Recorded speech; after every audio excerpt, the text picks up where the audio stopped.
minister, represented by the Director of Technology and Science Education in the Ministry, Dr. Moniya, however, identified some challenges facing science education to include inadequate funding, outdated curricula, and insufficient manpower, stressing the need to harmonize national response. One of the development partners, Mrs. Brita Van Ekkelens, called for an integrated approach that will foster multi-stakeholders collaboration to ensure that the program was coherent and responsive to industry demands. Over the years, we have witnessed a growing number of well-intentioned initiatives, donor-supported projects, and state-led reforms aimed at addressing youth unemployment and closing the skills gap. However, without coordinated efforts and frameworks and a platform for alignment, these fragmented interventions risk operating in silos, duplicating efforts and missing opportunities to broader systemic impact. Our correspondent reports that the event brought together experts to brainstorm on the best strategy TVET could be delivered without further delays. The Secretary General of the Nigerian National Commission for UNESCO, Dr. Olagunju Lateef, says Nigeria is working actively to align with global trends in digital transformation. He stated this in Abuja at a conference with the theme Harnessing AI Techniques for Efficient Information Management and Retrieval, which had in attendance stakeholders and students. He noted that efforts were already on by the present administration to turn policies into action, particularly those that address digital literacy, teaching development, teacher development, and the integration of emerging technologies in classrooms. Dr. Lateef said that the focus must be on ensuring AI was a tool for enhancing knowledge, boosting research, and empowering both teachers and students, rather than replacing them. They are helpful, but can also be harmful, depending on the usage. And the younger generation, they are the ones that we want to bring to understand the language of AI. We want to address some of the challenges also with the UNESCO guidelines in such a way that the rights of every individual will be protected in the course of using AI. The Director of Educational Planning, Research and Development at the Federal Ministry of Education, Mrs. Obianuju Anibogo, acknowledged the transformative potential of artificial intelligence in driving efficient information management and retrieval across Nigeria's education sector. Mrs. Anibogo, represented by Mrs. Khadiza Liman, called on students to harness the power of AI to improve their personal skills and contribute meaningfully to national development. Let's talk the good side of AI and leave the bad side. Every knowledge that will be gained from this conference will enable us to maximize the benefits of this technology. The Director General, National Information Technology Development Agency, NITA, Mr. Kashifu Inua, said AI was rapidly shaping the future of work, innovation, and problem solving, reiterating the agency's commitment to building digital capacity through targeted training programs, innovation hubs, and policies that support AI adoption. The Ministry of Innovation, Science and Technology says it will sustain collaboration with the Republic of Cuba to gain from its global reputation in biotechnology, health innovation, and technical education. The Minister, Chief Uche Nnaji, stated this when the Cuban ambassador, Mrs. Mariam Palmero, and her team paid a courtesy visit to his office in Abuja. Chief Nnaji stated that Nigeria and Cuba had for long shared a history of friendship and that Nigeria would strengthen the bond through deeper collaboration in science, technology, and innovation, which was in line with the policy thrust of the administration. He maintained that Cuba's example of technological resilience was an inspiration, and Nigeria was ready and willing to seize the opportunity to deliver lasting impact through innovation-driven cooperation. Chief Nnaji therefore moved for an expanded partnership between the two countries in the area of technology transfer, engineering and mathematics STEM, renewable energy, research exchange, and agricultural biotech, amongst others. In a remark, the Cuban ambassador, Mrs. Mariam Palmero, said the purpose of their visit was to strengthen deeper ties with Nigeria in the area of STI, and extended invitation to the ministry for the forthcoming International Convention on Environmental Development in Havana, Cuba, scheduled for next month. From international collaborations to Imo State, the Imo State government says it will continue to create a conducive environment necessary for investment to thrive in the state.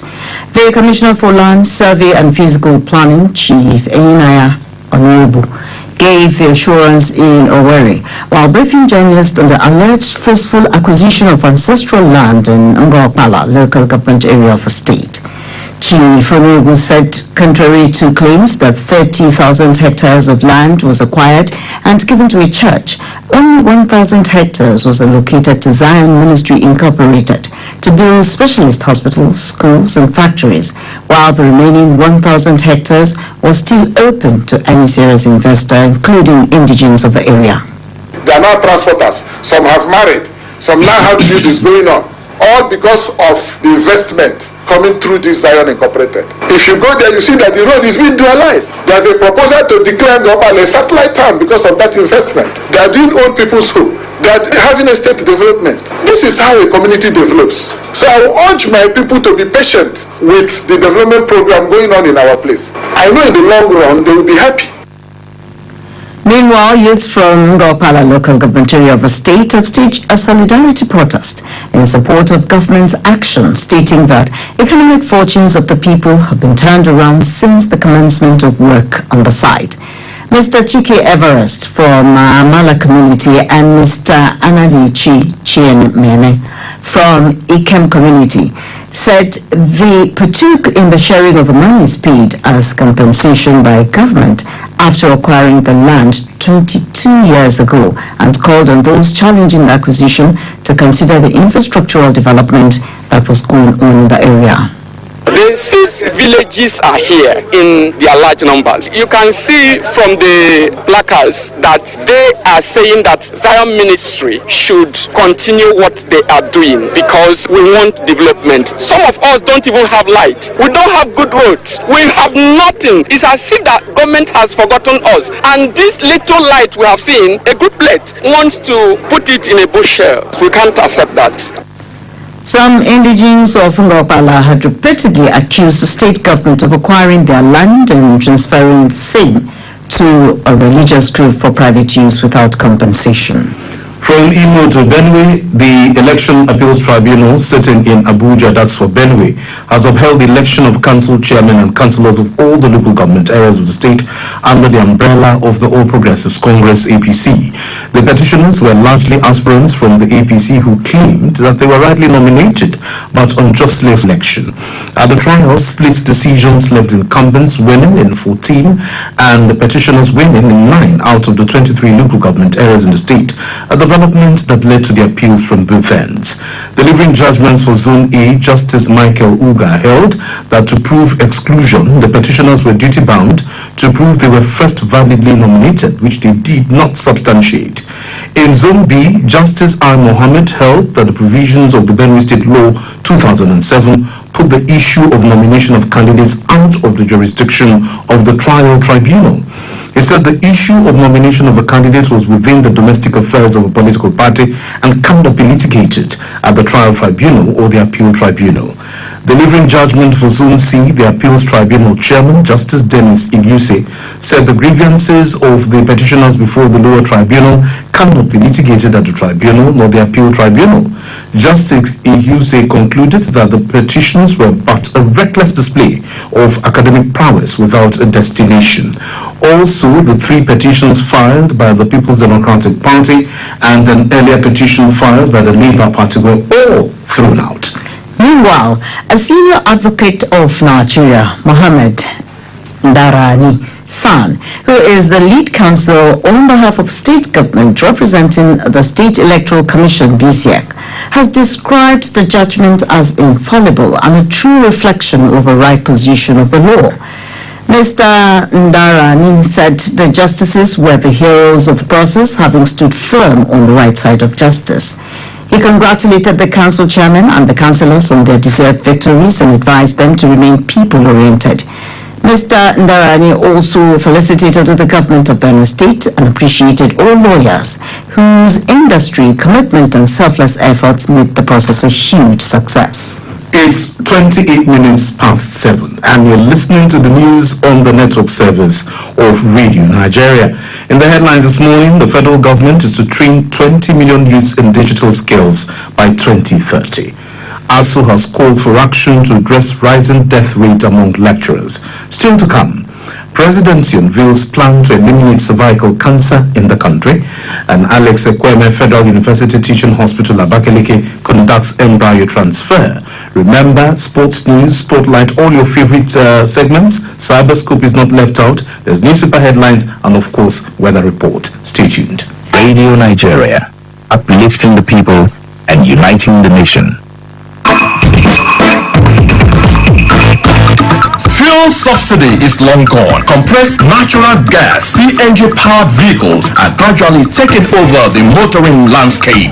At the launch of the CNG initiative, 1 million conversion kits were distributed, and distribution has continued seamlessly. Yes, the Bola Ahmed Tinubu administration ensured that CNG service stations sprang up in nooks and crannies across cities and towns in Nigeria, creating thousands of jobs from the utilization of the cheapest source of energy. Using CNG, I can say it's a good experience. It's far better than fuel and it's okay. The experience has really been good and bad because consumption is very low compared to petrol, but bad in the sense that there is an availability of gas at the moment in Abuja. I converted my car to CNG.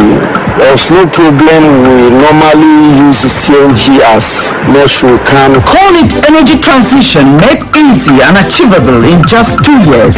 We call it Tinubunomics, creative economy at work. Let's celebrate 2 years of visionary governance. This message is brought to you by the Office of the Director General, Federal Radio Corporation of Nigeria, FRCN.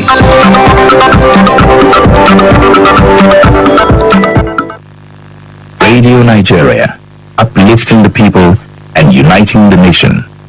Oh, glad to know you're there. The federal government, in collaboration with development partners and other stakeholders, has unveiled a partnership to eliminate cervical cancer in Nigeria to accelerate the implementation of World Health Organization's 90-70-90 targets in the country. At the unveiling in Abuja, the wife of the president, Senator Oluremi Tinubu, explained that the event was the beginning of a transformational journey in the health sector and dignity of Nigerian women and girls. Correspondent Mudupe Atuloju brings us more.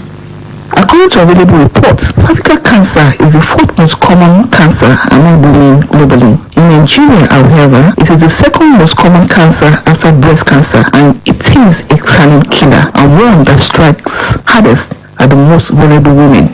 Addressing the garden, the wife of the president, Senator Oluremi Tinubu, noted that eliminating cervical cancer requires collaborative action. Senator Oluremi Tinubu stressed the need for states and local governments as well as healthcare professionals to prioritize women's health, while all schools and educational institutions needed to be champions of human papillomavirus vaccine immunization.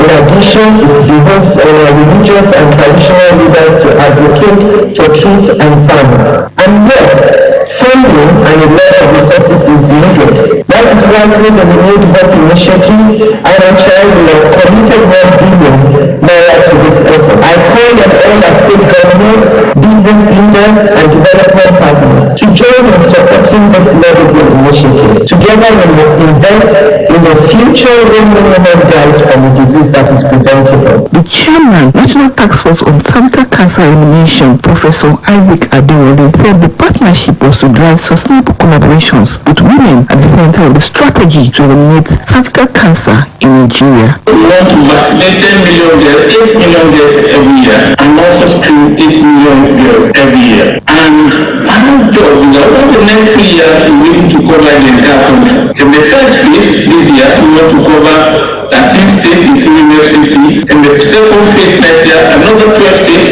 And in the third phase, we cover another set of 12 states. So that by the end of 2027, we will have covered the entire country. Also speaking, the Minister of State for Health and Social Welfare, Dr. Ishak Salako, emphasized that under the renewed Hope agenda, 6 cancer centers of excellence were being established, one in each geopolitical zone, to provide comprehensive cancer prevention services, diagnosis, and treatment. 3 of these centers are now ready for commissioning, while the remaining 3 will be commissioned on or before February 2026. In addition to the 6 cancer centers of excellence, 7 other federal centers are offering comprehensive oncology services across the country. We intend to sustain this initiative throughout the lifespan of this administration. Representing the Nigerian Governors Forum, the Governor of Imo State, Chief Hope Uzodinma, while endorsing the initiative, promised the forum support towards cancer elimination in the country. On behalf of the 36 states of the Federation, I formally endorse this initiative and I affirm our commitment to the forum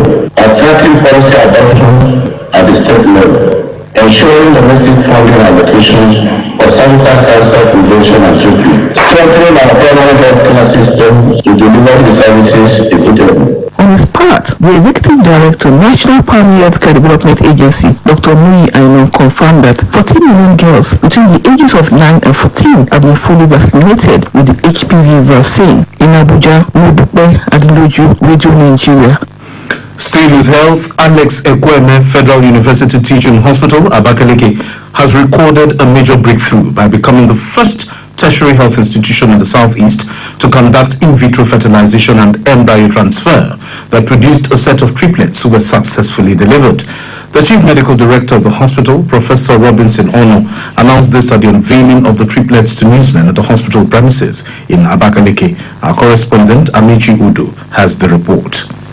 The triplets, 2 males and a female, who weighed 1.8, 2.2 and 1.7 kilograms, were delivered through cesarean section by a mother who has suffered conception complications for 7 years.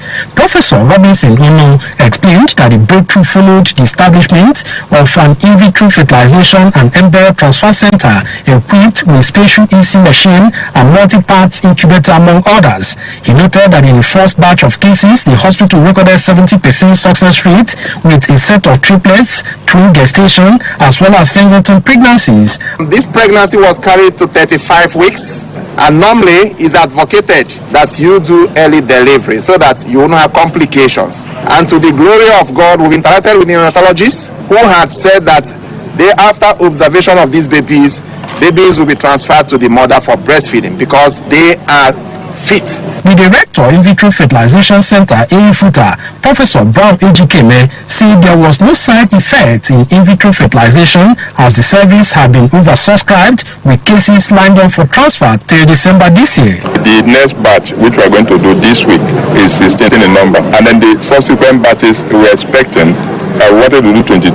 They will drop some because of some medical reasons. A consultant gynecologist, Dr. Kechukumbanefo, who is also the coordinator of in vitro fertilization service, commended the management for equipping the center with cutting-edge technology for the manipulation of ovary. Sharing his experience, the father of the triplets, Mr. Anderson Ono, said he was happy to have the babies after so many years of looking for the fruit of the womb with his wife. I say so much thanks to the Almighty God first. When we started, it wasn't easy. Today, after 7 years, it's easy. The staff of the hospital were not left out as they came out in their numbers to celebrate the arrival of the babies with praises and prayers, while the social welfare workers were also on hand to present assorted gifts to the newborn. In Abakaliki, Amici Udu, Radio Nigeria. The Executive Secretary, Nigerian Christian Pilgrims Commission, Bishop Stephen Adibite, says the economic reforms of the present administration will reposition the country for sustainable development. Bishop Adibite, while addressing this year's staff retreat in Gura, Nasarawa State, said there was a need for Nigerians to support President Tinubu with prayers for the country to overcome her challenges. He gave an assurance that the retreat with the theme entrenching service and satisfaction in pilgrimage for effective service delivery was to prepare the Commission for the 2025 exercise. Bishop Adibite commended the federal government for the support accorded the Commission toward the success of the just concluded 2024 exercise, which recorded zero abscondment. The former Executive Secretary of the Commission, John Kennedy Opara, urged Nigerians to harness untapped potentials in agri-tech to boost food productions. This would go a long way to address unemployment and other social vices associated with insecurity. The board chairman of the commission, Reverend Cletus Gutan, stressed the need for staff to serve with the fear of God.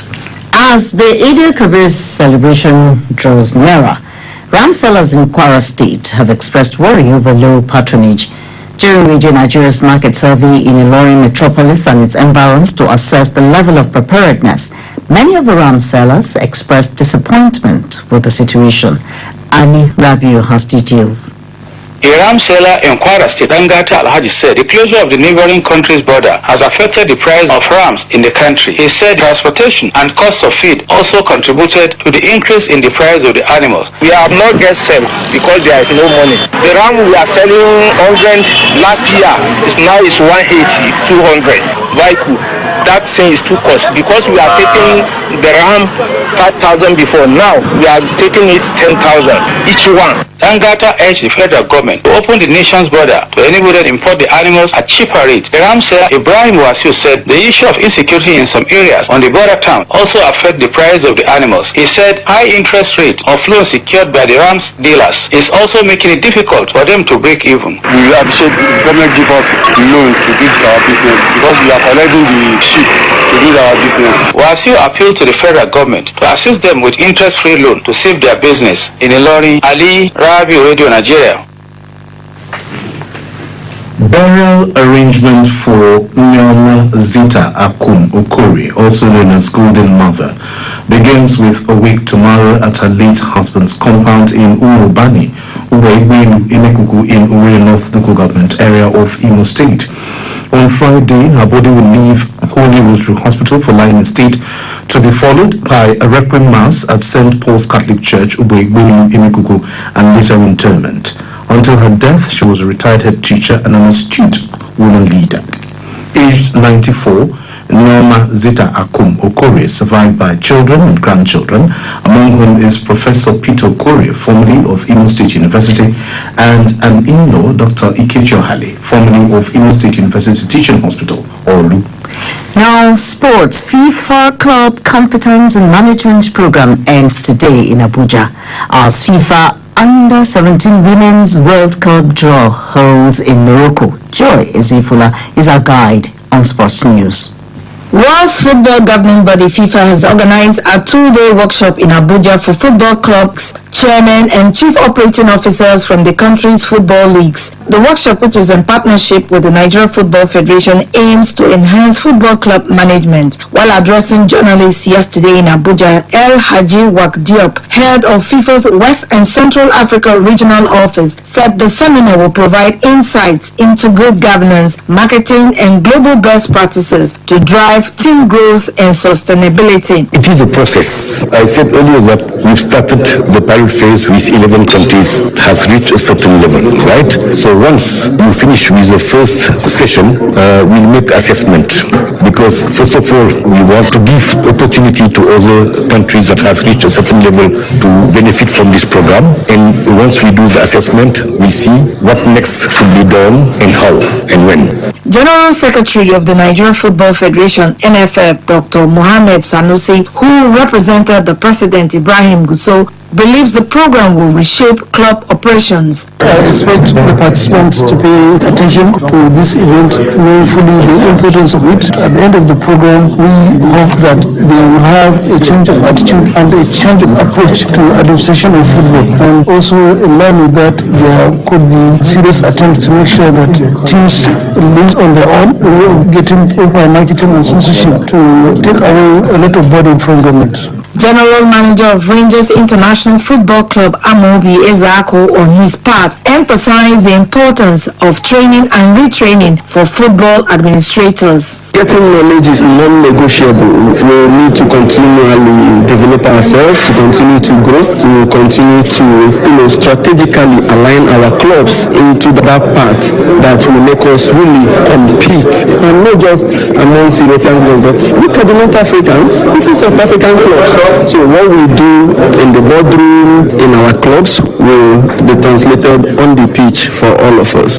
Correspondent Friday Joshua reports that the workshop concludes today with focus on governance and commercial marketing, with over 40 participants from across Nigerian football leagues. And the Super Falcons dazed the indomitable Lionesses of Cameroon in a friendly yesterday. The match played at the MKO Abiola Sports Complex in Abeokuta saw the Falcons beat Cameroon by 2-0. Captain Rasheedat Ajibade scored both goals, first from a spot kick in the 28th minute and then the second in the 43rd minute after capitalizing on a swifting move assisted by Risola Babajide. Rasheedat Ajibade gave her impression of the match and the mood in the Super Falcons camp. Such an honor and privilege of course we won today's match, but I would have done it without the support of my teammate, and second thanks to all the fans that came out as well to cheer us up. Right now if you can, the word is marketing. We understand the responsibilities that are ahead of us. We're excited, looking forward to this tournament and of course giving our best as always. Coach Justin Madugo said the victory is a good psychological boost for his squad as they continue preparations for the 13th Women Africa Cup of Nations taking place in Morocco from July 5 to 26, 2025. It's still work in progress, but we see much commend the girls for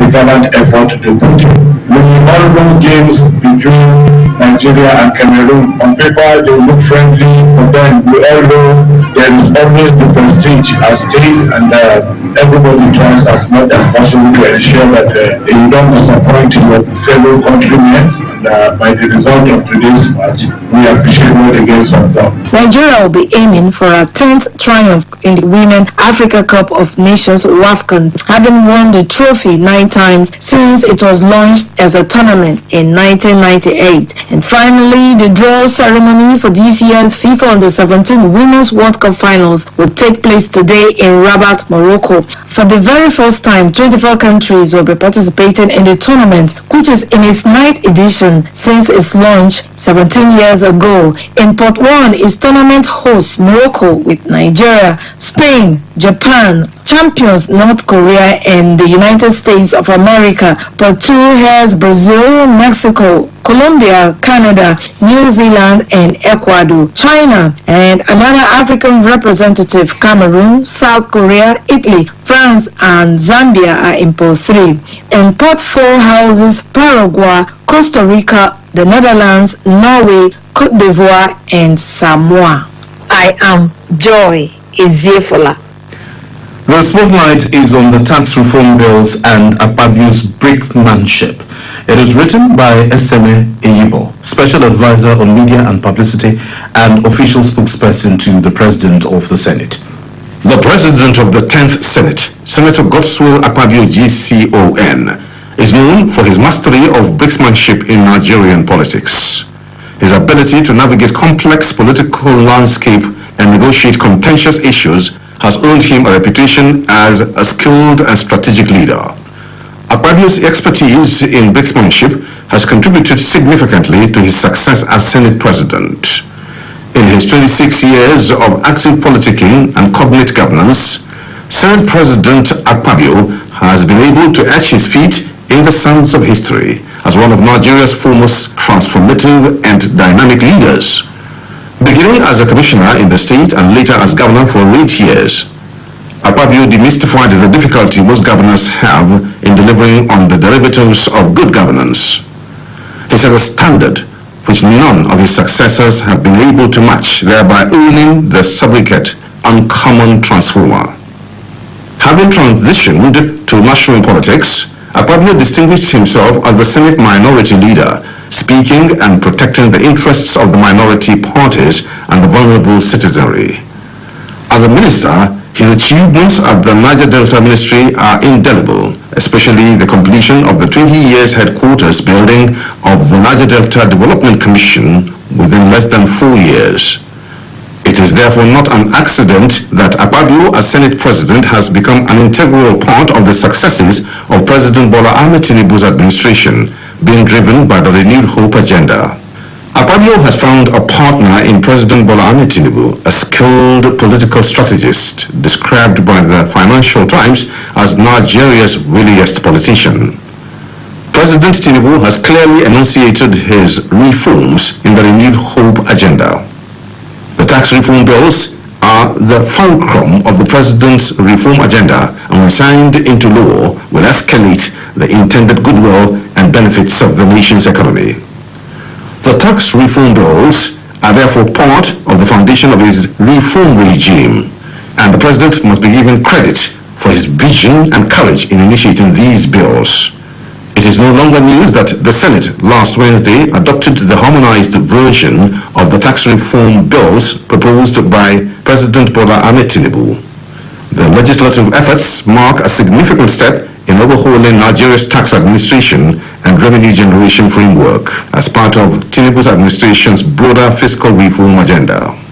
The tax reform bills include the Joint Revenue Board Establishment Bill 2025 SB 583, Nigeria Revenue Service Establishment Bill 2025 SB 584, Nigeria Tax Administration Bill 2025 SB 585, and Nigeria Tax Bill 2025 SB 586.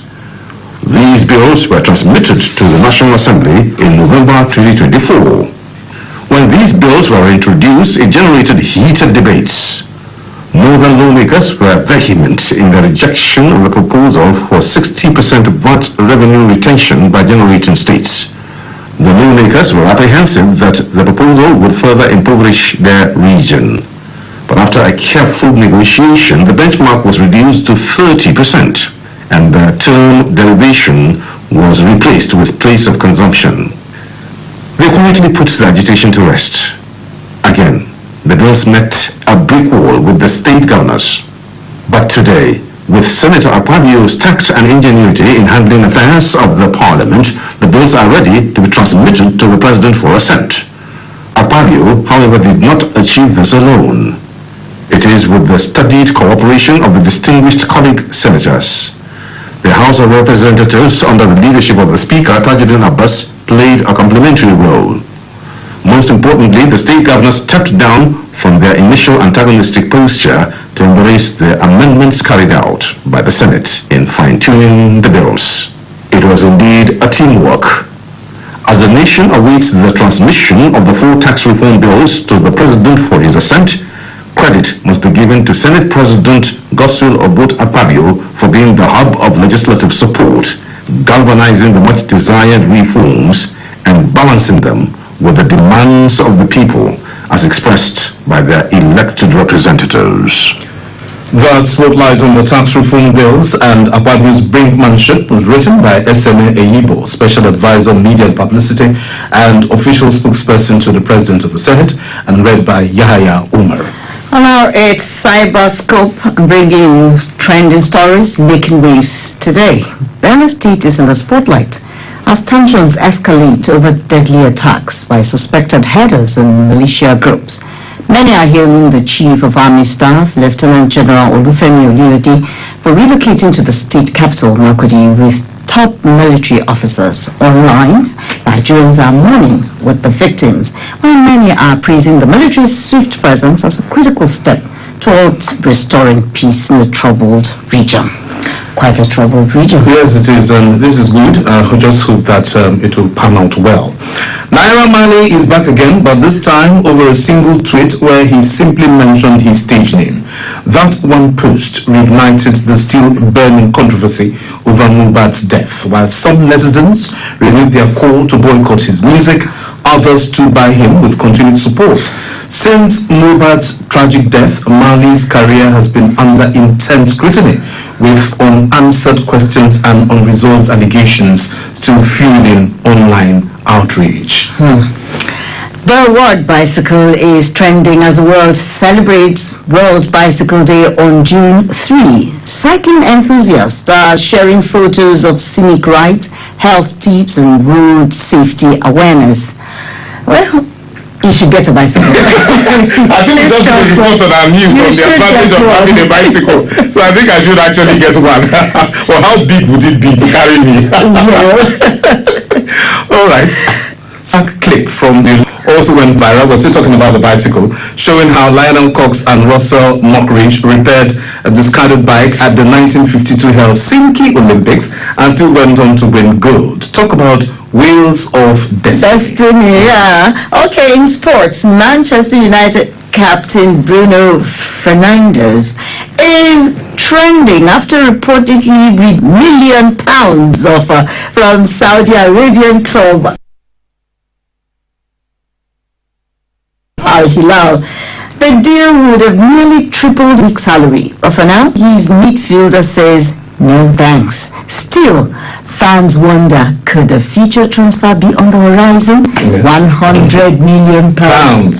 I'll switch like And finally, Nigerians have joined the global buzz around Anton Massey, an escaped prisoner from New Orleans who posted a viral Instagram video claiming innocence. He appealed to stars like Meek Mill, Lil Wayne, NBA Youngboy, and even Donald Trump for help. Now the internet is asking, is he genuinely seeking justice or just fishing for sympathy? That's it on Cyberscope today.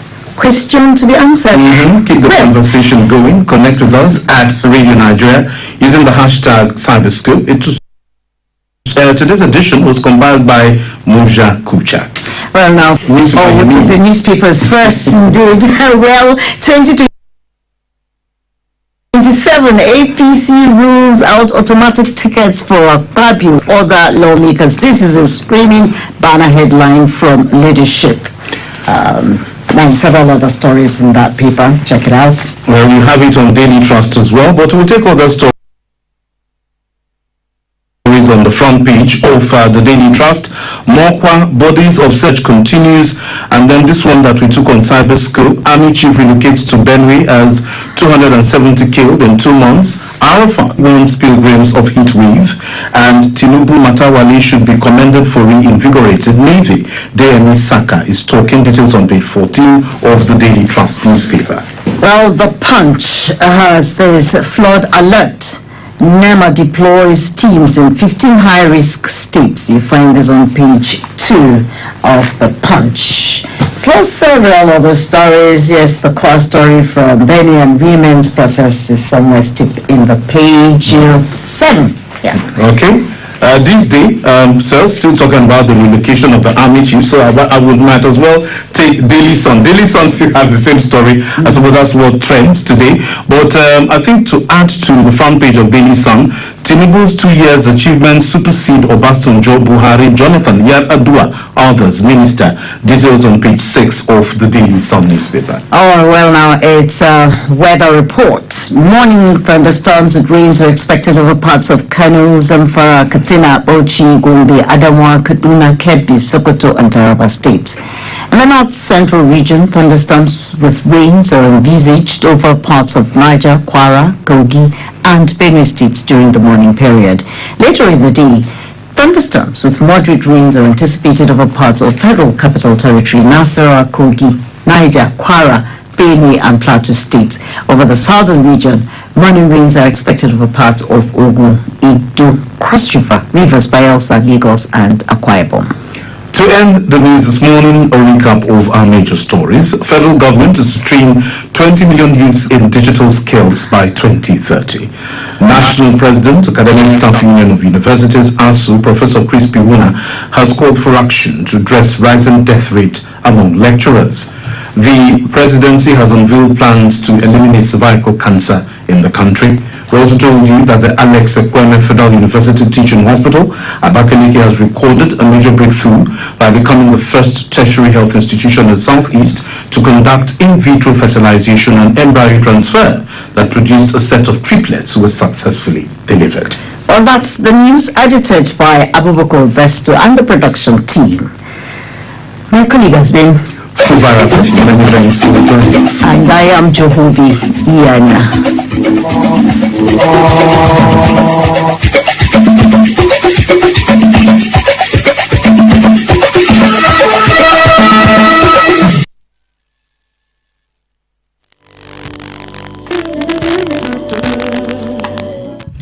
Ẹ káàbọ̀ padà láti olúléeṣẹ́ wa nílùú Àbújá. Ìròyìn ilẹ̀ wa lédè Gẹ̀ẹ́sì òun náà ni ẹ gbádùn tán. Iléeṣẹ́ rédíò Amúlùdún 99.1 Moniya Ibadan ni ẹ ti láǹfààní láti gbádùn ẹ̀. Sẹ́sì Olúbọ́dún ní orúkọ mi. Èmi ni akéde tòyìn fún sáà tá a wà yìí. Láìpẹ́ láì jìnnà a ó darapọ̀ mọ́ olúléeṣẹ́ wa nílùú ní Dùgbẹ̀ láti bẹ̀ wá ìròyìn eré ìdárayá ní àfọyín fún tààrọ̀ yìí ẹ kú kalẹ̀. Ibikíbi lákòókò yóò. Ẹja Amúlùdún láyé ń bá kétékété. Moniya láwa ń bàdàn. Ẹja Amúlùdún láyé ń bá kétékété. 99.1 àwa la jẹ́ #1. Tá à ń jẹ́ kẹ́ ẹ mọ̀ bó ti ṣe ń lọ. Pẹ̀lú àwọn ètò tó ta wọ́n yọ àtàwọn ìròyìn tó fọgbọ́n yọ. Àti ìpolówó ọjà tó mú ní ìta lẹ́sẹ̀kẹsẹ̀. Àwa la nìyẹn. Ibikíbi lákòókò yóò. Ẹja Amúlùdún láyé ń bá kétékété. Moniya láwa ń bàdàn. Ẹja Amúlùdún láyé ń bá kétékété. Amúlùdún FM 99.1 ní Moniya ń bàdàn ló máa ń múnú àwa dùn. Ìwọ́n rẹ̀ mi tẹ́tí ò gbọ́ bó ṣe ń dún. Amúlùdún FM 99.1 òmìnlẹ̀ jìjìjì sétí aráyé jọ̀wọ́ má gbé kúrò níbẹ̀ o àtàwọn yọ. Àní ò má gbé kúrò níbẹ̀ o àtàwọn yọ. Ó yá ọ̀rẹ́ mi àtàwọn yọ. Ètò àtàtà lóríṣiríṣi àtàwọn yọ. Ìròyìn àsìkò tó kún rẹ́rẹ́ àtàwọn yọ. Pápá olówó ọjà lọ́dọ̀ tí a àtàwọn yọ. Gbogbo ayé ló ń gbọ́ wá àtàwọn yọ. Ẹ̀yin tèmi abẹ́lé nǹkan àtàwọn yọ. Ó yá máa gbé kúrò níbẹ̀ sẹ́ àtàwọn yọ. Amúlùdún FM Moniya ní Ìbàdàn àtàwọn yọ. Ọ̀rẹ́ mi àtàwọn yọ.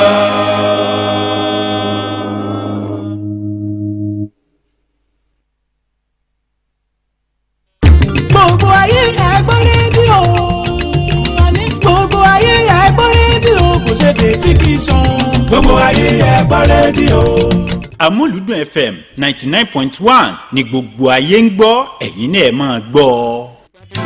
Ètò lórí ọ̀dàn ìyẹn ní ẹkùn ti ìlú Ìbàdàn níbí tẹ́ bá ti ṣetán àjẹ́ pé gbogbo ikọ̀ ti ṣetán. Mo ti rí tèmi Tọ́pẹ́ Adé Èkó Ìfẹ́ náà ti wà níkàlẹ̀ lórí àkọ́tún ètò ọ̀hún. Ẹ máa bá wa bọ̀.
ẹ má kí pé ẹ kú ojúmọ́ yìí ẹ kú ojúmọ́ mọ́ ẹ kú ilé o a sì ń kí pé ẹ káàbọ̀ sórí ètò yín ètò wa lórí ọ̀dàn.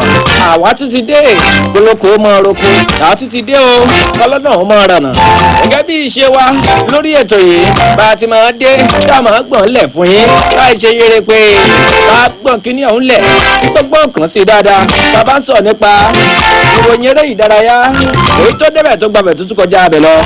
Iléeṣẹ́ wa rédíò Nàìjíríà ibẹ̀ náà ni a ti wà tá a sì tún wà tá a sì ń wà lọ́wọ́lọ́wọ́ tá a sì máa gbéra garabúyọ̀ gbogbo ọmọ dùn tí gbogbo ọmọ kan sí ẹ kúlé lórí ètò náà láàárọ̀ yìí ó yẹ ẹ̀yin tèmi nígboro ayé lápá abẹ́yẹn gbogbo ìpínlẹ̀ Ondo níbi tẹ́ ti láǹfààní láti máa gbọ́ wa ẹ̀yin tèmi nípínlẹ̀ Èkìtì tẹ́ ti láǹfààní láti máa gbọ́ wa ẹ̀yin tí a nípínlẹ̀ Ọ̀yọ́ tẹ́ láǹfààní láti máa gbọ́ wa ẹ̀yin tí a nípínlẹ̀ Ọ̀ṣun lápá àti bẹ́ẹ̀ tẹ́ láǹfààní láti máa gbọ́ wa ẹ̀yin tí a nípínlẹ̀ Ògùn ẹ kú ojúmọ́ láàárọ̀ yìí ẹ mú jòkó tó kẹ mú tọmọ kẹ mú kàtàkùn ti ṣe bálẹ̀ ẹ tọrọ ẹ wá máa lọ ní tààràtà lórí ìkànnì ti ayélujára ti Facebook live wa ẹ lọ rè é máa gbọ́ wa kétékété ẹ bá sì ń gbọ́ wa kétékété náà tàn ẹ máa wá wò wá ní tààràtà gbogbo ẹ̀ méjèèjì ló wọnú ara wọn gẹ́gẹ́ ṣe gẹ́gẹ́ ọyẹ náà pápápá ńlá máa ṣe kíní ọ̀hún láàárọ̀ yìí nítorí pé àwa ti dé gẹ́gẹ́ bí ìṣe wa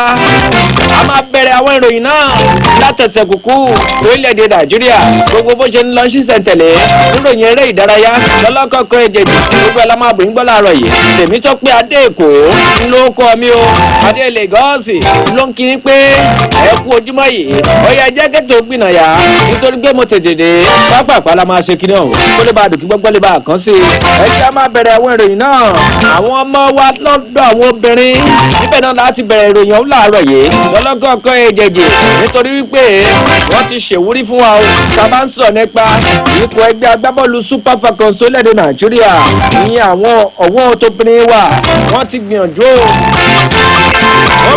wọ́n gbà ìfigagbága lè tó ní agbára kan lánàá láàrin àwọn akẹgbẹ́ wọn torílẹ̀-èdè Cameroon èyí tó sì jẹ́ pé orílẹ̀-èdè wa Nàìjíríà bá a ṣe jáwé olúborí o àmì ayò 2-0 ní ẹgbẹ́ agbábọ́ọ̀lù Super Falcons orílẹ̀-èdè Nàìjíríà èyí ni wọ́n fi gbẹyẹ lọ́wọ́ akẹgbẹ́ wọn torílẹ̀-èdè Cameroon lánàá ìlú tó wáyé ní pápá ìṣeré MKO Abiola Sport Complex èyí tó wà nílùú Abẹ́òkúta wọ́n gbàgbé pé pápá ìṣeré yẹn wọ́n ṣẹ̀ tún ṣe ní yánnayànna ilé ètò ìjẹ́pọ̀ fi láǹfààní láti máa gbàlejò ọjọ́ international match bí iye hùn Nigeria vs Cameroon ó wáyé lánàá o ètò ìjẹ́pọ̀ orílẹ̀-èdè wa Nàìjíríà tá a fi jáwé olúborí ọmọ wa Rasheedat Tajibade náà ló sọ bọ́ọ̀lù méjèèjì wọnú àwọn lọ́wọ́ yìí wọ́n gba ìfigagbága náà láti máa fi gbáradì ni nítorí wípé wọ́n ń gbáradì lọ́wọ́lọ́wọ́ o fún ife ẹ̀yẹ ilẹ̀ adúláwọ̀ tá a bá ń sọ nípa ti àwọn obìnrin láwùjọ ilẹ̀ Áfíríkà wọ́n ń gbáradì lọ́wọ́lọ́wọ́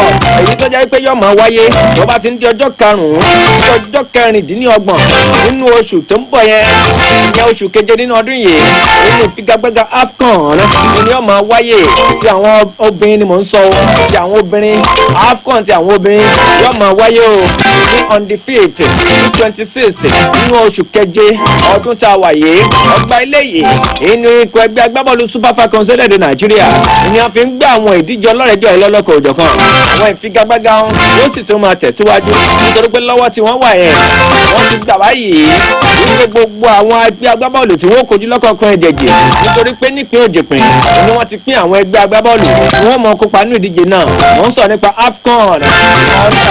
AFCON ìyẹn women AFCON èyí tí ó máa wáyé fún tọdún yìí ní orílẹ̀-èdè Morocco ni ó ti máa wáyé ọ̀rẹ́ tán látọ̀pọ̀ àti bẹ́yẹn ẹ wá rí àwọn tó pọwọ́ tẹ̀lé wọn tá a bá ń sọ nípa bọ́ọ̀lù àfẹsẹ̀gbá àti àwọn obìnrin náà wọ́n ń sọ nípa àwọn under-20 àwọn Wafu Zombi under-20.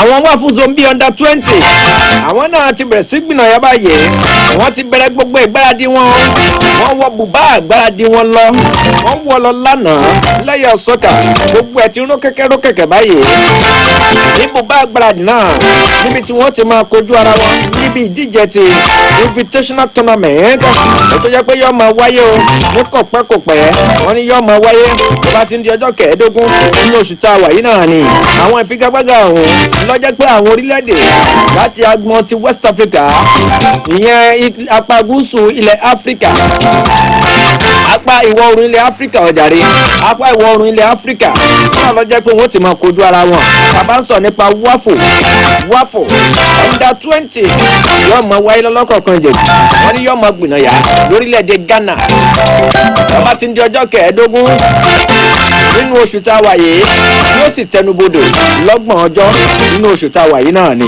gbogbo àwọn ìgbáradì wọn lọ́lọ́kọ̀ọ̀kan ìjẹ̀jù lọ́wọ́ jẹ́ pé wọ́n ti ń ṣe báyìí ṣe jẹ́ pé ẹ̀kọ́ òṣojú mímu fún wọn. orílẹ̀-èdè South Africa yóò kópa nínú ìdíje tí mò ń sọ yìí orílẹ̀-èdè Egypt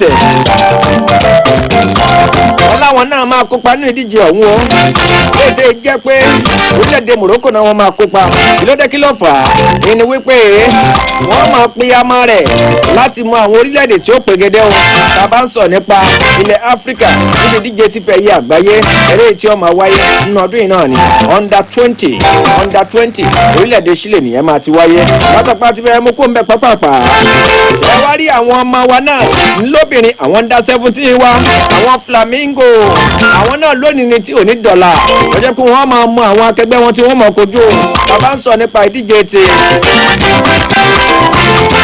nípa ìdíje ti Women's World Cup under 17 lónìí gẹ́gẹ́ ni wọ́n ṣe àtòrẹ́ àwọn ikọ̀ ẹgbẹ́ agbábọ́ọ̀lù lọ́kọ̀ọ̀kan ìjẹ̀jì tí wọ́n mọ̀ pé wọ́n sì pín òjèpè ìyẹn nínú ìdíje náà wọ́n ti wá pín orílẹ̀-èdè wa Nàìjíríà wọ́n ti pín wọn sí kòtò àkọ́kọ́ kòtò mẹ́rin ni a pín gbogbo wọn sí kòtò àkọ́kọ́ lórílẹ̀-èdè wa Nàìjíríà wà pẹ̀lú orílẹ̀-èdè Morocco orílẹ̀-èdè Spain orílẹ̀-èdè Japan orílẹ̀-èdè North Korea orílẹ̀-èdè USA àti orílẹ̀-èdè wa Nàìjíríà ẹ̀mọ́ gbà pípé North Korea lọ gba ẹyẹ ìdíje ọ̀hún kẹ́yìn bàbá ń sọ nípa FIFA under 17 World Cup lọ́wọ́ yìí náà orílẹ̀-èdè wa Nàìjíríà àti wà nù kòtò kan náà báyìí pẹ̀lú orílẹ̀-èdè Morocco Spain Japan àti North Korea àti USA lónìí ni àwa mọ orílẹ̀-èdè gẹ́gẹ́gẹ́ ó jẹ́ pé àwa kojú ẹ wá rí gbogbo àwọn orílẹ̀-èdè yẹn ọlọ́kọ̀ọ̀kan èjèèjì ni wọ́n máa mú àwọn orílẹ̀-èdè yòókù náà tẹ̀lé wọn lẹ́yìn tí wọ́n fi bọ́ sí ìpín òjèpé ìpín mẹ́rin náà ni gbogbo ó bọ̀ sí.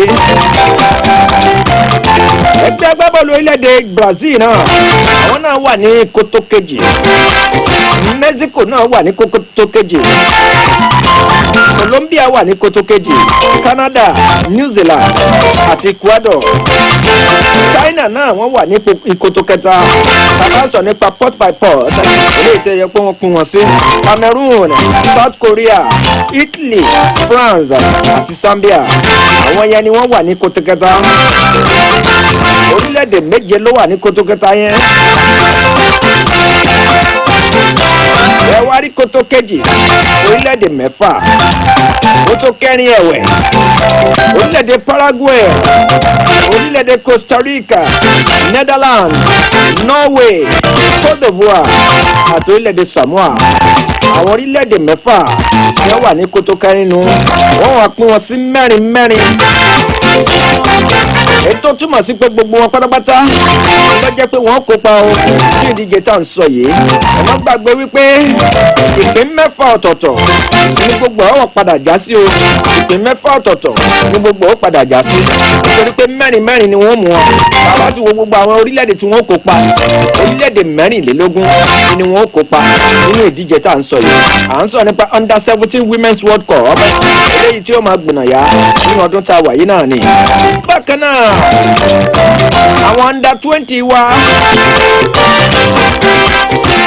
àwọn náà ti mọ àwọn orílẹ̀-èdè tó jẹ́ pé wọ́n kojú o bàbá ń sọ nípa wáfù under 20 ìyẹn ti Nations Cup láwùjọ tilẹ̀ Áfíríkà Burkina Faso orílẹ̀-èdè Guinea orílẹ̀-èdè Burkina Faso orílẹ̀-èdè Guinea orílẹ̀-èdè Mali àti orílẹ̀-èdè Niger ni wọ́n jọ wà ní ìpín kejì bàbá ń sọ nípa wáfù A and B ìyẹn títí àwọn ọkùnrin nu ní àwọn boys ìpín àkọ́kọ́ ńkọ́ orílẹ̀-èdè Ghana orílẹ̀-èdè Togo orílẹ̀-èdè Lesotho àwọn náà wà ń bẹ̀ Gambia náà wà ń bẹ̀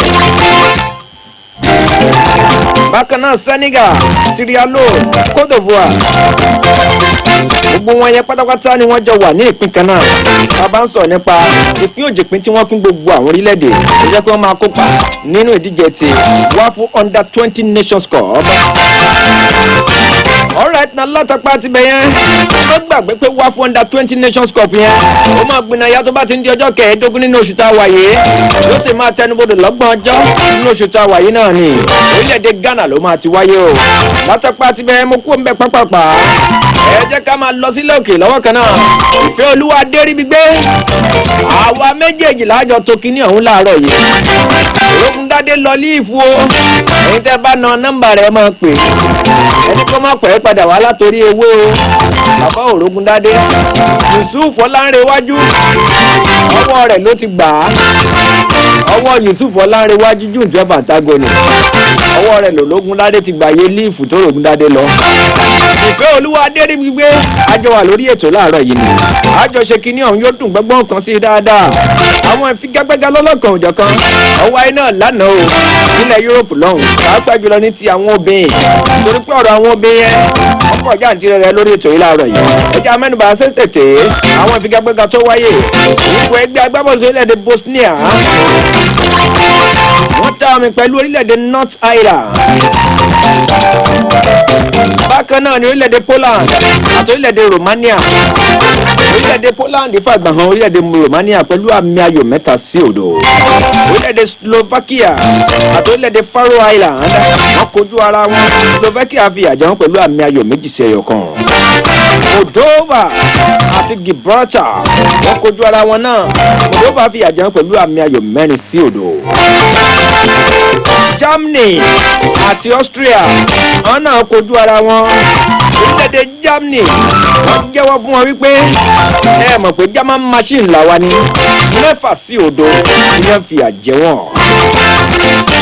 Scotland àti Netherlands àwọn yẹn náà mọ̀jọ́ ta omi fúnra wọn.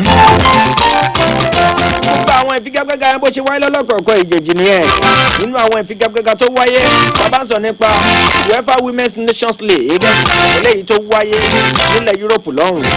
nítẹ̀síwájú ẹ̀wẹ̀ ìfigagbága míì máa wáyé lónìí bàbá ń sọ nípa UEFA Nations League ti àwọn ọkùnrin inú semi-final rẹ̀ lónìí tí ò ní dọ̀la alẹ́ òní ni wọ́n máa wáyé o.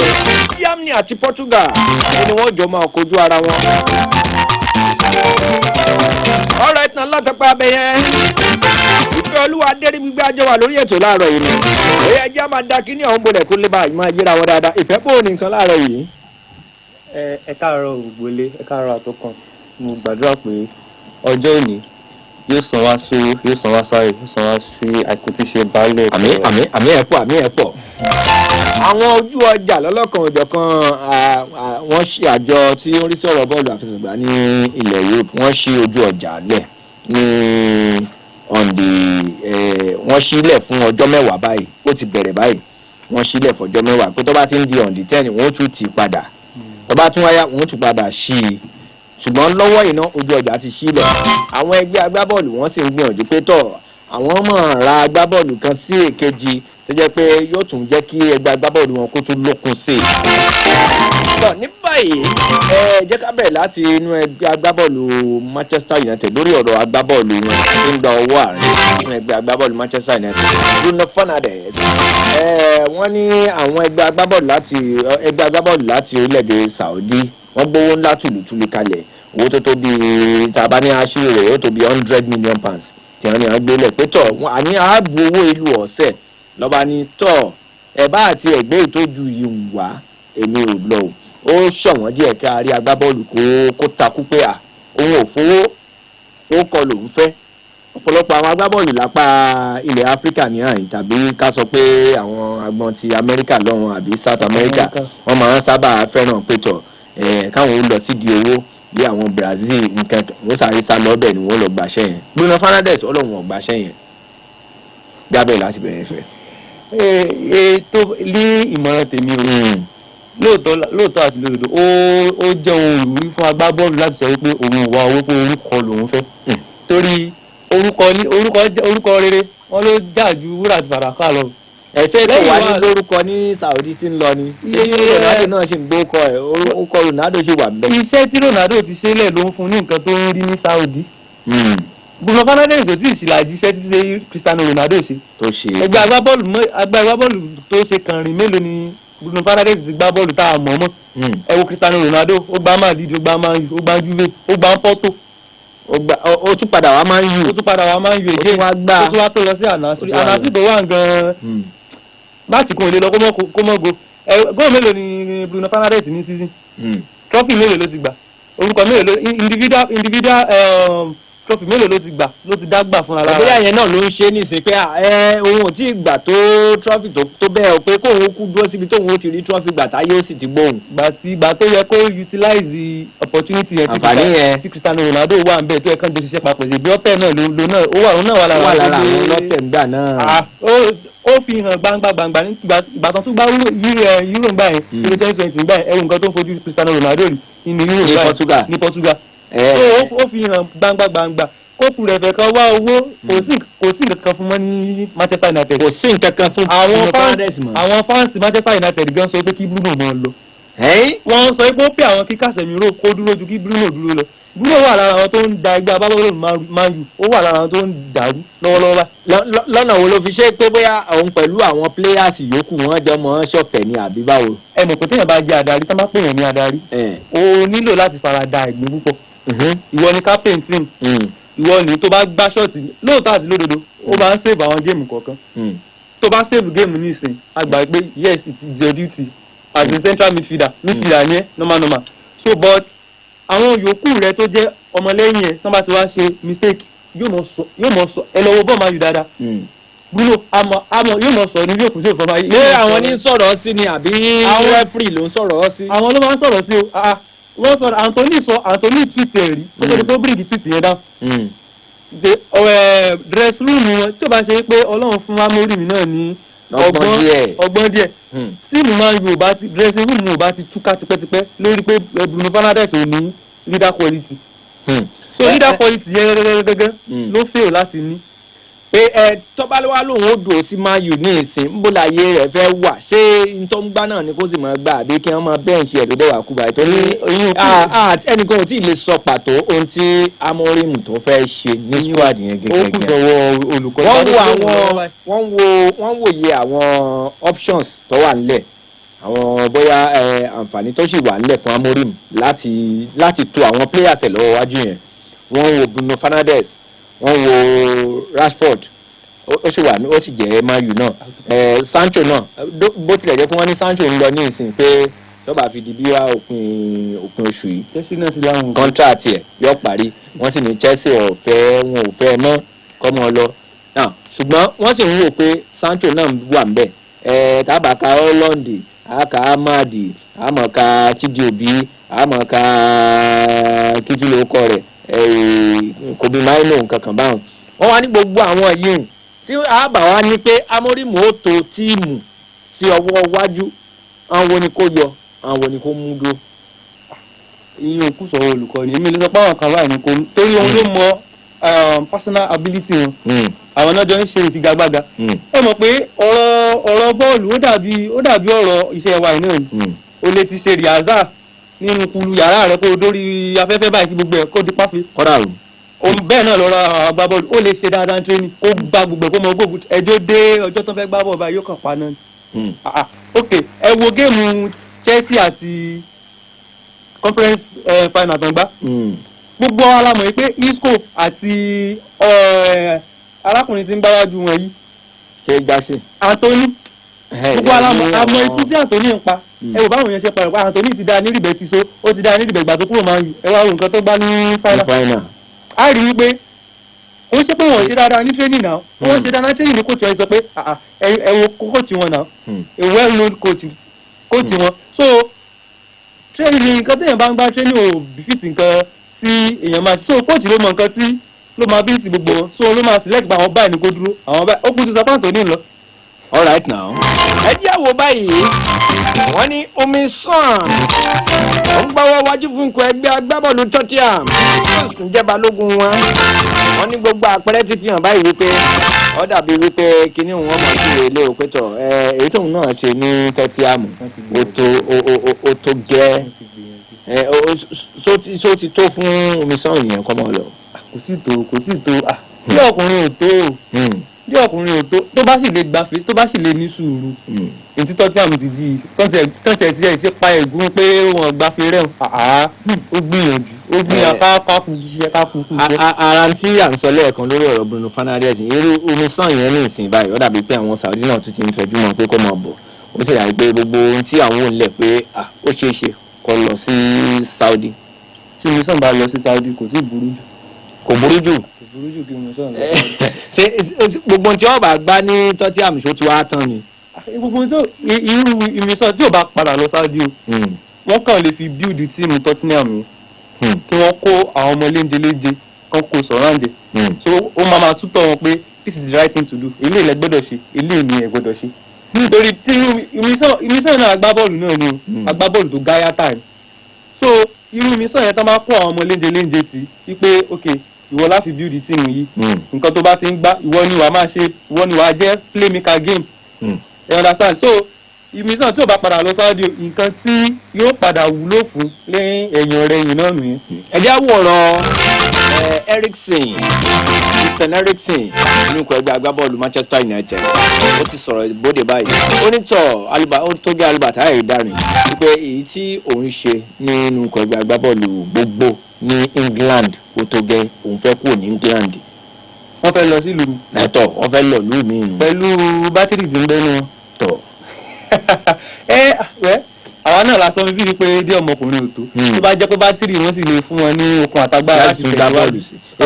èmi náà kàn ń wò ní pé ńṣe ló yẹ kó kọ̀ sí ni ọ̀rọ̀ bọ́ọ̀lù fún àǹfààní tí Ọlọ́run tún fún un pé tọ̀ ibi tó gbá bọ́ọ̀lù dé náà ní ń dóhùn ṣùgbọ́n ní ìsìn ó lóun ò gbá bọ́ọ̀lù mọ́ ní England báyìí pé òun fẹ́ tẹ̀ wájú ó ṣeéṣe kó tún jẹ́ pé yóò tún gba ìyẹn gbá bọ́ọ̀lù míì lọ. gbogbo wa la mọ̀ wípé ọ̀rọ̀ bọ́ọ̀lù gbígbá wípé yẹn ṣògo owó ta ni ó rówó tó lóun ò fi owó tó bá sọ pé òun rìtáyà nísìn àwọn díìdì tó mọ wọlé fún àwọn díìdì pẹ́pẹ́pẹ́ bọ́ torí bó sì ń bá bọ̀ owó tó gbọ̀n gbà yóò kà nǹkan tó bá jẹ́ pé lórí ọ̀rọ̀ owó ẹjọ́ tẹ̀síwájú. ó dáa náà amúlé ikọ̀ ẹgbẹ́ agbábọ́ọ̀lù Southampton Aaron Ramsdale wọ́n ní ikọ̀ ẹgbẹ́ agbábọ́ọ̀lù Crystal Palace wọ́n ní wọ́n fìfẹ́ hàn láti gbé e tán ṣé Southampton tó wà ń ṣe kọ̀tẹ́ lọ́rùn ni àbí.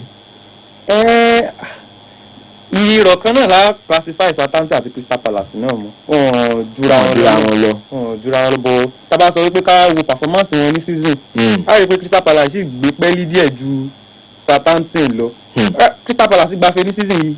wọ́n lọ kí ló kọ rẹ̀ wọ́n lọ ìbáwọn ló gba FA wọ́n lọ UEFA á rí i pé ó ti ní àfojúsùn pé at least máa farahàn ní Europe lọ́dún tó bá sọ pé òun lọ ó bá jẹ́ èmi náà mo jẹ́ amúlé tí mo rí pé oore ọ̀fẹ́ ní ìfún mi láti lọ ṣojú ara mi láti lọ prove ara tèmi gẹ́gẹ́ náà ní Europe èmi náà lọ tó ní àlè mú fún tó bá lọ àlè mú fún tó tọ́ ní tó yẹ ni. ọ̀dà náà bàbá ń sọ nípa ẹgbẹ́ agbábọ́ọ̀lù lọ́wọ́ yìí ní ilẹ̀ Yúróòpù eléyìí tí wọ́n ní wọ́n làmìlaka dáadáa wọ́n ní wọ́n ṣe àwọn àtò kan jáde o èyí tẹ́ jẹ́ pé wọ́n ka top 10 wọn ò rí mayu ń bẹ̀ kì í ṣe torí pé sísìn yìí nìkan tí wọn ò ṣe dáadáa. sísìn yìí nìkan tí wọn ò ṣe dáadáa bó ipò òru ni mayu gbé jáde ní sísìn tó lọ. ní last season. mayu tí a bá sọ pé ká wo ìgbà bọ́ọ̀lù mayu sí lẹ́nu ọjọ́ mẹ́ta inú àwọn fáǹsì wọn gan náà inú wọn gan náà ò tààrà wọ́n kàn rọ́jú ni a rí i pé tẹ́ bá wo gbogbo matches tí wọ́n gbá nísìnyí wọ́n kàn ní pé ìtorí pa nífẹ̀ẹ́ sẹ́gbẹ́ ẹ̀ ṣáàjà lọ́wọ́ wò kò sí pé kí ni ó ṣọ́ọ̀pù máa tí máa yìí bá ní bọ́ọ̀lù. láwọn top 10 tí wọ́n kà yẹn ní ìsìn wọ́n ka Real Madrid wọ́n ka Man City Bayern Munich bí wọ́n ṣe tẹ̀léra wọn nù ni o Real Madrid Man City Bayern Munich Liverpool PSG Inter Chelsea Dortmund ìyẹn Borussia Dortmund Roma AS Roma àti Barcelona gan ló wà nípò kẹwàá. ṣé irú Barcelona náà èmi wò pé ṣé ipò kẹwàá ló yẹ kí wọ́n position wọn sí.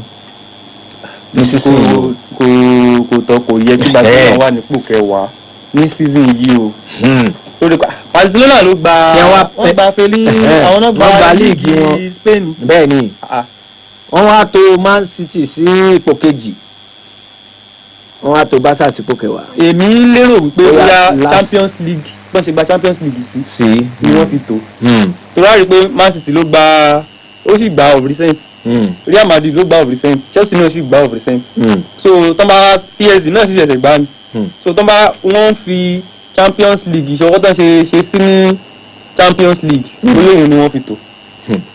ó dáa náà ẹ jẹ́ ká máa lọ lórí ètò yìí ẹ jẹ́ kí n ṣe àtúpalẹ̀ rẹ̀ kí n máa fi hàn ṣe lọ lórí ètò yìí ètò wa lórí ọ̀dọ̀ iye owó tùlùtùlù ti hàn ní Bruno Fernandes tó sọnù lásọpọ̀ sọnù ni ó lóun ò lọ £210,000 níjojúmọ́ £1.5 million lọ́sọ̀ọ̀sẹ̀ £6.4 million lóṣooṣù £77 million lọ́dọọdún nù ni o gbogbo pákéjì yẹn pátápátá gbogbo ẹ̀ tó bíi £231 million eléyìí tí wọ́n ní Bruno Fernandes wọ́n lòun ò fẹ́ sẹ́ àlọ́rọ̀ owó kọ́ ló wà lára òun sẹ́ wọ́n sì fẹ́ máa gbá bọ́ọ̀lù sẹ́ lápá England tàbí lápá Europe ọ̀rẹ́ tí nàìjíríà ká máa lọ fún tòní adúgbò pọ̀ lọ́wọ́ ẹ̀yìn olùgbọ́ wa tẹ́ bá láǹfààní láti gbọ́ tèmi tọ́ pé adé èkó ń ló kọ́ mi ó ṣeun ìfẹ́ olúwa adé níbi gbé oríṣẹ́ ìlàwó mọ́ ìlà ló pè mí wọlé adé Lagos ló ń sọ fún yín pé ẹ máa ṣeré ìdárayá nígbà gbogbo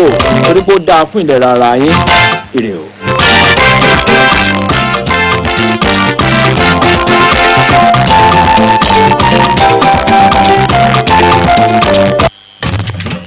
àwọn ìlẹ̀kẹ̀ Amuludun FM 99.1 àwa la lára àgbà yìí dá.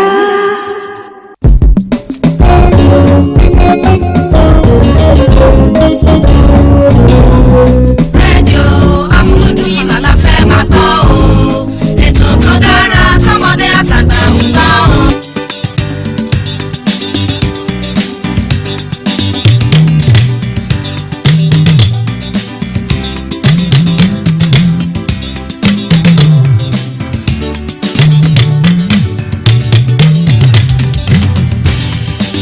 mo jáwé gbégbé ayé ẹ máa gbàgbé mi mo jáwé ronú jẹ́jẹ́ bí wọ́n máa tẹ̀rí mọ́lẹ̀ mo jáwé gbégbé ayé ẹ máa gbàgbé mi mo jáwé ronú jẹ́jẹ́ bí wọ́n máa tẹ̀rí mọ́lẹ̀. Àwádé o, àwa máa dé o, ojú ni mo rò kó so, kó gbàgbé ilé. Àwádé o, àtúndé o, ojú ni mo rò kó so. Kó gbàgbé ilé.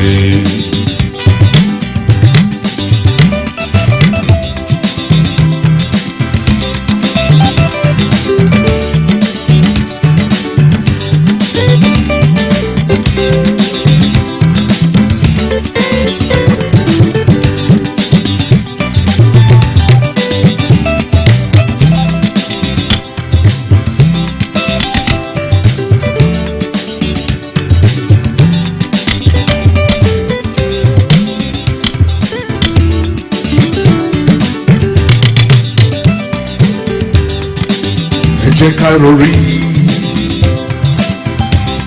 àwọn ọmọ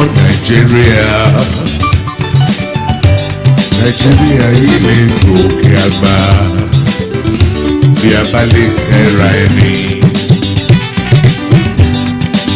Ẹ jẹ́ ká rorí àwọn ọmọ Áfíríkà yìí lè gòkè àgbà. Tí a bá lè ṣẹ́ra ẹni. Àwádé o, àwa màdé o, ojú onípọ̀ rokoṣo kó wá wá gbàgbé ilé. Àwádé o, àwa máa dé o. Ojú ọ̀run nìkan rògbò ṣó, ó gbàgbé ilé.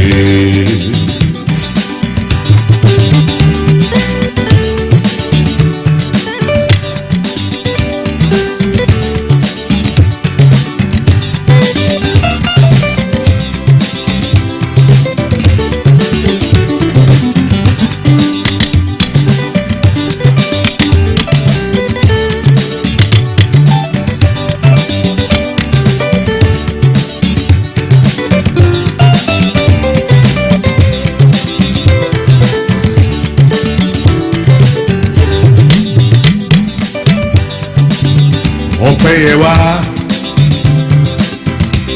àwọn ọmọ Nàìjíríà. Nàìjíríà yẹ àgòkè àgbà. Ẹ jẹ́ ká gbàdúrà. Ọpẹ́ yẹ wá àwọn ọmọ Áfíríkà. Áfíríkà gòkè àgbà. Lọ́lá Elédùmarè ọba. Àwádé o, a máa tún dé o. Ojú onímọ̀ rògbòṣó, ó gbàgbé ilé. Ẹ ṣe eré, ó dára. Ẹ ṣe eré, ó dára o. Ẹ̀yin ayé kan, ẹ ṣe eré, ẹ ṣe eré, kó dára. Ẹ ṣe eré, kó dára. Ẹ̀yin ayé kan, ẹ ṣe eré.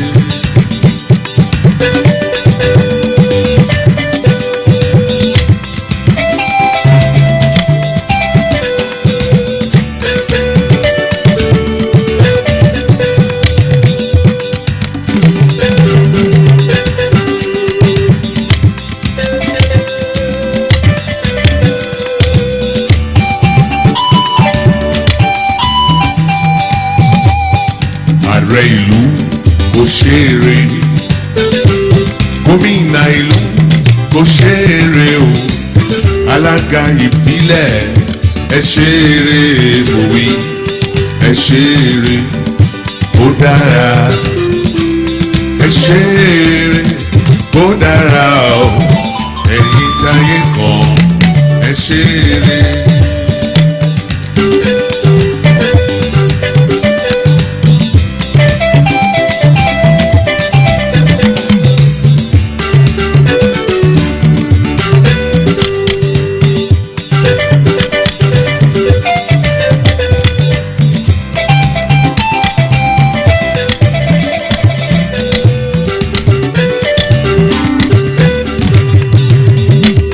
Ọmọdé ìlú ẹ ṣeré, àgbààgbà ìlú ẹ ṣeré o, àjọba àti ìjòyè ẹ ṣe kó dá òwe o, ẹ ṣeré ó dára, ẹ ṣeré ó dára o, ẹ̀yin ayé kan ẹ ṣeré, ẹ ṣeré ó dára.